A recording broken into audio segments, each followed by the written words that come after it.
Good evening students. आइए हम शुरू करें आज की अपनी क्लास।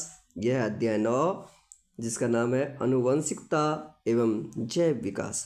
आनुवंशिकता का मतलब है कि जब माता पिता के गुण या लक्षण उसकी संतान में स्थानांतरित होते हैं यानी ट्रांसफ़र होते हैं तो उस विधि को उस तरीके को आनुवंशिकता कहा जाता है। और जिसमें आनुवंशिकता यानी कि माता पिता के गुण किस प्रकार से बच्चों के अंदर स्थानांतरित होते हैं तो उस शास्त्र को उस विधि को आनुवंशिकी कहा जाता है। तो आनुवंशिकी को हम दो तरीके से अध्ययन करते हैं। पहला है आनुवंशिकता और वंशागति। इसमें विभिन्न लक्षणों का पूर्ण विशेषता के साथ वंशागत होना दिखाया जाता है। और दूसरा है विभिन्नता या विविधता। यह जनक और संतति यानी कि संतान के लक्षणों की असमानता की व्यवस्था है। अब ये जो व्यवस्था है यह मुख्य रूप से दो प्रकार की होती है। एक है शारीरिक कोशिका विभिन्नता और दूसरा है जनन कोशिका विभिन्नता। तो शारीरिक कोशिका विभिन्नता में क्या क्या होता है तो यह शारीरिक कोशिका में आती है। ये अगली पीढ़ी में हस्तांतरित नहीं होते यानी कि सोमेटिक वेरिएशन जो होता है वो अगली पीढ़ी में ट्रांसफ़र नहीं होते हैं। जैव विकास में सहायक नहीं है। इन्हें उपार्जित लक्षण भी कहा जाता है। जैसे उदाहरण के लिए कानों में छेद करना, कुत्तों की पूंछ को काटना। अगर आपने एक कुत्ते की पूंछ को काट दिया तो ये ज़रूरी नहीं है कि उससे जो उत्पन्न होने वाले दूसरे कुत्ते होंगे उसकी पूंछ पहले से ही कटे हो।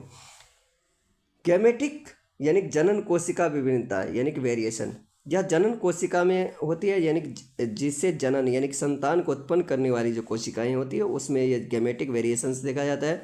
यह अगली पीढ़ी में हस्तांतरित होती है यानी कि माता पिता में अगर कोई गुण है तो वह बच्चे में ट्रांसफ़र होगा। जैव विकास में ये सहायक है। इन्हें आनुवांशिक लक्षण भी कहा जाता है। जैसे कि उदाहरण के लिए अगर किसी के माता पिता के बाल का रंग काला है तो उसके बच्चे का रंग भी काला ही होगा। अगर किसी के माता पिता के आँख का आकार छोटा है तो उसके बच्चों में भी वही देखा जाता है संभवतः अधिकांश, लेकिन कभी कभी ऐसा नहीं भी होता है, कुछ कारण से की वजह से बदल जाता है। अब देखिए जनन के दौरान विभिन्नताओं का संचयन। विभिन्नताएं दो तरीके से अलग अलग होती है। जैसे अलैंगिक जनन में विभिन्नताएं कम होंगी लेकिन लैंगिक जनन में विविधताएं अलैंगिक की तुलना में अधिक होंगी।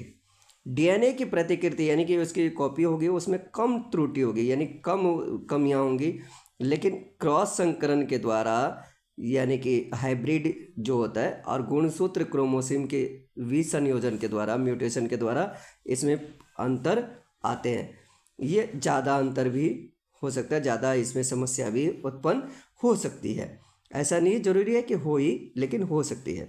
अब विभिन्नता का क्या लाभ है, आखिर विभिन्न जो अंतर होता है उसमें क्या क्या परिवर्तन होता है। तो प्रकृति की विविधता के आधार पर विभिन्नता जीवों को अलग अलग प्रकार के लाभ दे सकते हैं। जैसे उदाहरण के लिए उष्णता यानी गर्मी को सहन करने की जो क्षमता होती है, क्षमता जो होती है वो अधिक गर्मी से बचने की संभावना अधिक होता है। यानी कि अगर किसी जीव के अंदर गर्मी को सहन करने की क्षमता ज़्यादा है तो उससे उत्पन्न होने वाले जीव जो होंगे वो भी ज़्यादा गर्मी को सहन कर पाएंगे। पर्यावरण कारकों द्वारा जो उत्तम परिवर्तन का चयन जैव विकास का आधार बनाता है। स्वतंत्र एवं जुड़े कर्णपाली, स्वतंत्र मतलब अलग अलग जो कान होता है या फिर एक साथ जो जुड़े होता है, ये मानव समष्टि में पाए जाने वाले दो परिवर्तन देखे जाते हैं। अब इसमें मेंडल का भी योगदान है तो इसको हम जानेंगे अगले भाग में। तब तक के लिए have a nice day, take care.